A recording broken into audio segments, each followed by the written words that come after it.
students. I am a social teacher. So today we are going to discuss about the India's foreign policies. In this India's foreign policy, we already discussed the previous portions, and today we are going to discuss about the Panchashil. So Panchashil is derived from the Sanskrit word Panch means a five, Shil means a witness. That means the five principles of peaceful coexistence between India and China.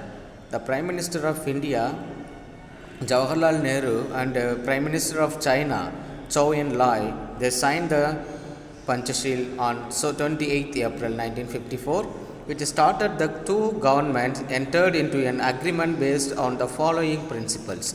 So these principles are given here.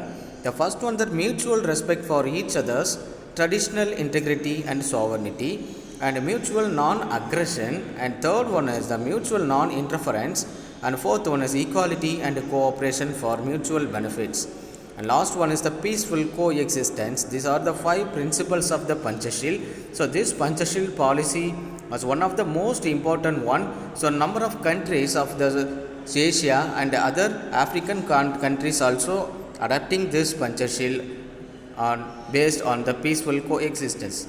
The principles were incorporated in the Bandung Declaration signed in the Afro-Asian Conference held in 1955 in Indonesia. So Bandung conference is one of the most important conference because this Panchashil policy of Panchashil was adopted on this 1955 Bandung conference in Indonesia. So they were here the basic determinants of the foreign policies are given. So the basic determinants of the foreign policy are, first one is the geographical position and the size of territory.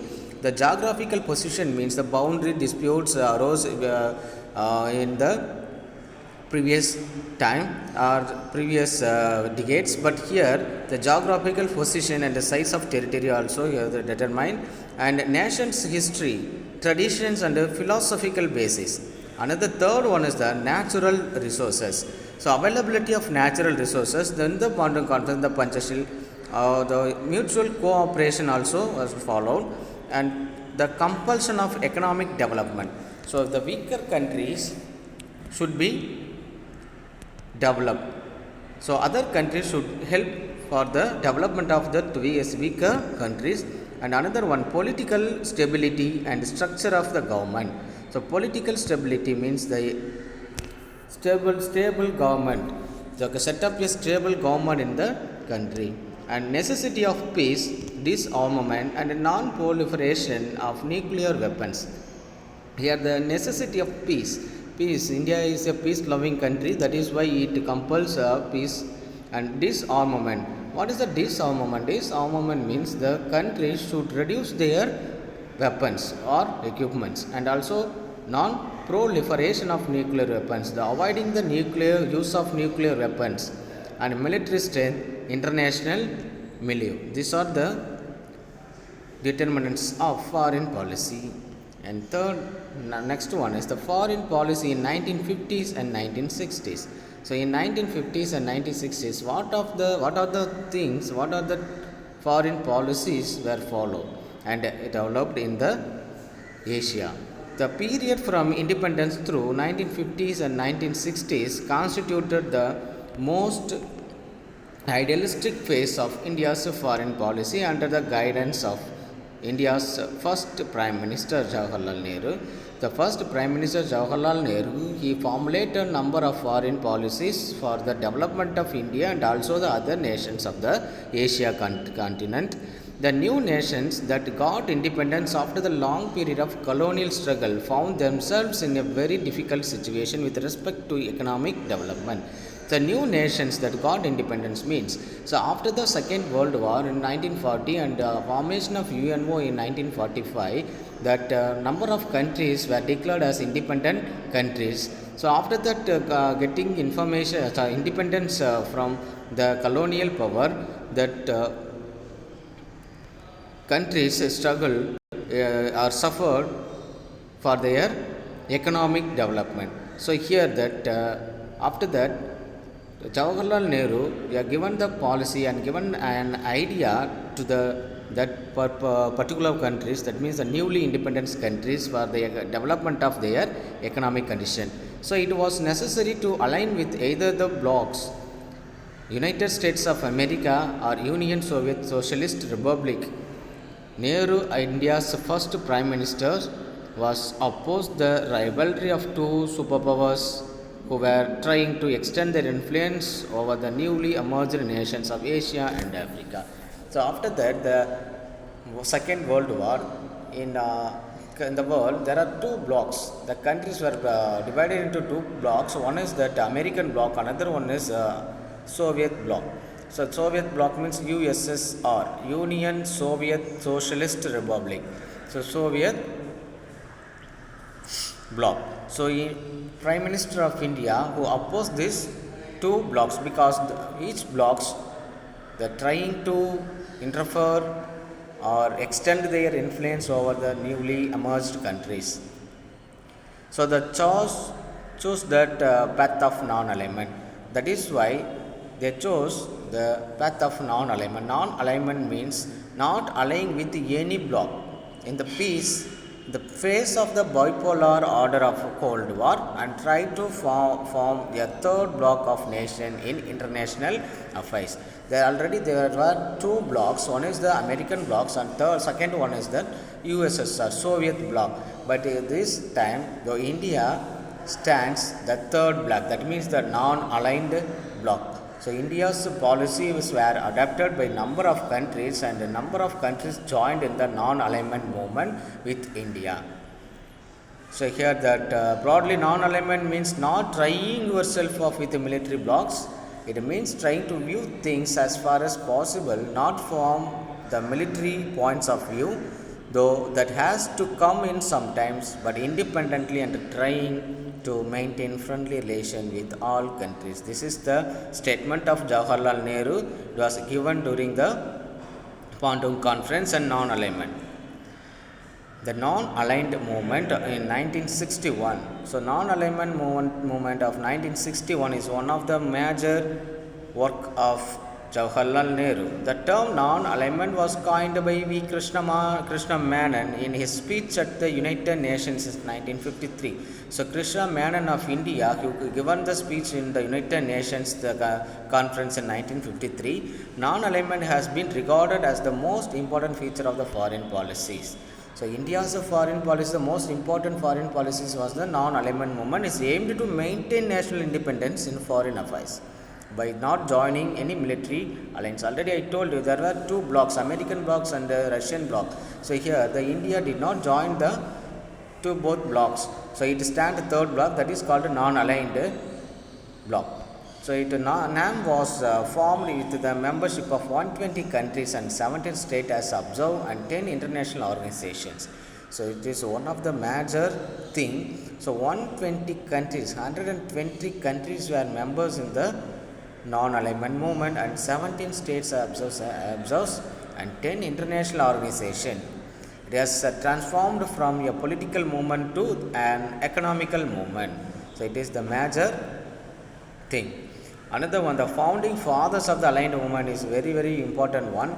So first one, the Jawaharlal Nehru of India and Tito of Yugoslavia, Nasser of Egypt, Sukarno of Indonesia and Kwame Nkrumah of Ghana were the founding fathers of non-alignment movement. That means non-aligned movement. So here the India's foreign policy during Cold War era.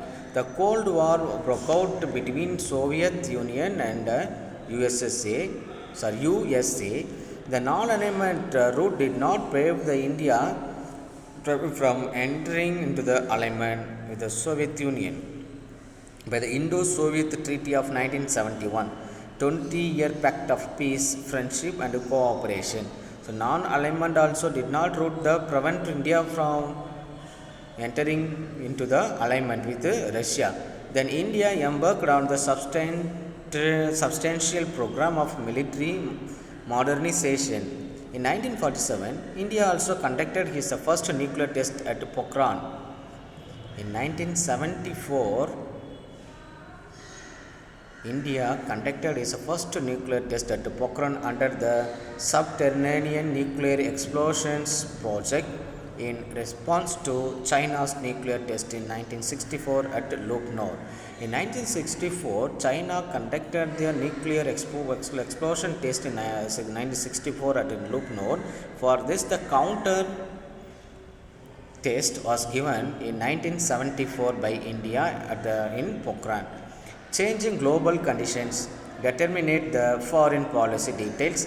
India got her political freedom in the aftermath of the disastrous Second World War. And India had to be redeemed from acute poverty, literacy, and chaotic socio-economic conditions. Hence, our new nation could not afford to military entrenchment and military alliance. Avoidance of the military bloc was then not an option but a necessity. Not alliance did not mean neutrality, but then freedom of nations to be decide in the issues independently. But here that after the independence of India, India faced a number of problems, poverty, illiteracy, and chaotic social economic conditions. To improve this, the India took number of measures and it introduced a number of welfare schemes and to improve the standard of the people and standard of economic level of India. And here we can see that first nuclear test at Pokhran in Rajasthan. The first nuclear test was conducted in 1974. The new development in the 1990s and the 20th century. During the 1990s, along with the fall of the Soviet Union, new global economic order, that means liberalization, privatization, and globalization, simply called we call it LPG, emerged with the support of Western power. So, with the support of Western power, the India introduced the liberalization, privatization, and globalization.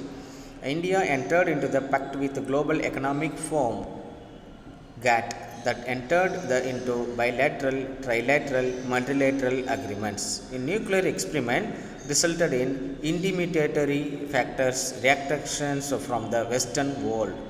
These shifts in the India's foreign policy manifested in the various ways, such as first one, better relations with China, the Look East policy, the second nuclear test at Pokhran in 1998 in Rajasthan, defense procurement relationship with Israel, energy diplomacy with Arab countries and Iran, agreeing to US nuclear missile defense program, and India's vote against the Iran at the International Atomic Energy Agency.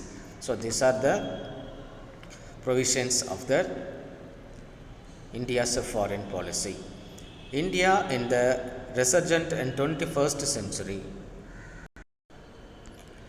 The foremost task of India's foreign policy is to enable to domestic transformation of India. India has adjusted to meet the needs of intensified economic engagement with the world. It is designed to meet the need of the increased inflow of capital, technology, idea. So India also given trying to improve the capacity and economic condition of growing nations. So India engages with the current global subjects and articulates in the international policies in order to gain promotion, place, and makes its presence felt in the global scale. First one is the new global groups were formed like G group of 20, G20, India, Brazil, South Africa, and Brazil, Russia, India, China, South Africa as a BRICS, which gives more scope for India to play a larger role in global affairs. G20, IBSA, and BRICS, these were the meetings, these were the groups were created to improve the standard of the Asian and other Western countries. India's global security concerns are reflected in its military modernization, maritime security, and nuclear policies.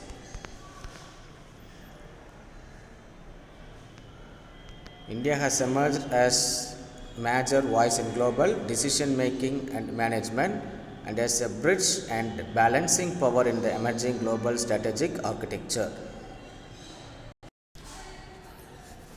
and these are the things India formulated the for the growth of economic level, and it has maintained the economic international policies and peaceful and cordial relationship with the other countries, and also it created the non-military policies also. In the case of energy security, competition for scarce resources, food and water security, pandemic and migration through numerous and formidable, these are the policies were established by India in the ways of protecting and maintaining the peaceful coexistence with other countries. Okay. Okay, children, today's class is over. If you have any doubt, you can contact me. Thank you.